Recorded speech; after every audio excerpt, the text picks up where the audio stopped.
Depuis quelques années, on entend régulièrement parler de thérapie génique, très souvent d'ailleurs au moment du Téléthon. C'est normal, ce traitement révolutionnaire permet de lutter contre les maladies génétiques. Comment fonctionne-t-il? En gros, il repose sur l'utilisation de gènes comme médicaments. Pour bien comprendre, un petit mot sur les gènes. Ils se trouvent dans nos cellules, dans le noyau de celles-ci, sur l'ADN. L'ADN, vous savez, c'est une longue molécule, souvent présentée sous la forme d'une double hélice. Elle contient notre patrimoine génétique, c'est-à-dire les informations qui déterminent la couleur de nos cheveux, de notre peau, mais aussi toutes les infos nécessaires au renouvellement de nos cellules elles-mêmes. Par conséquent, toutes les infos nécessaires au fonctionnement de notre organisme. Les gènes sont donc des petits morceaux d'ADN qui portent ces informations.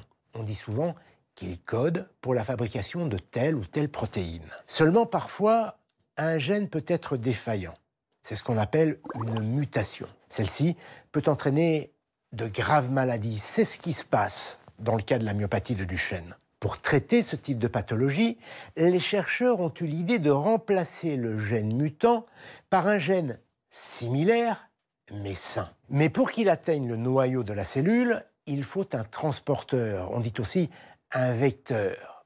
Et qu'est-ce qui est capable de pénétrer dans une cellule? Vous le savez, les virus. Ils sont jusqu'à 1000 fois plus petits. Chaque virus possède en quelque sorte des clés qui lui permettent d'entrer dans certains types de cellules. Le virus de la grippe, par exemple, entre dans les cellules pulmonaires. Ceux à l'origine de la gastro pénètrent dans les cellules de notre appareil digestif. Une fois dans la cellule cible, le virus transmet son patrimoine génétique au noyau de celle-ci, qui se met à produire de nouveaux virus qui vont à leur tour parasiter d'autres cellules. Dans le cas de la thérapie génique, on utilise un virus désactivé, qui n'est plus capable de se multiplier. En revanche, il est toujours en mesure de pénétrer et de transporter le gène thérapeutique au sein du noyau des cellules malades.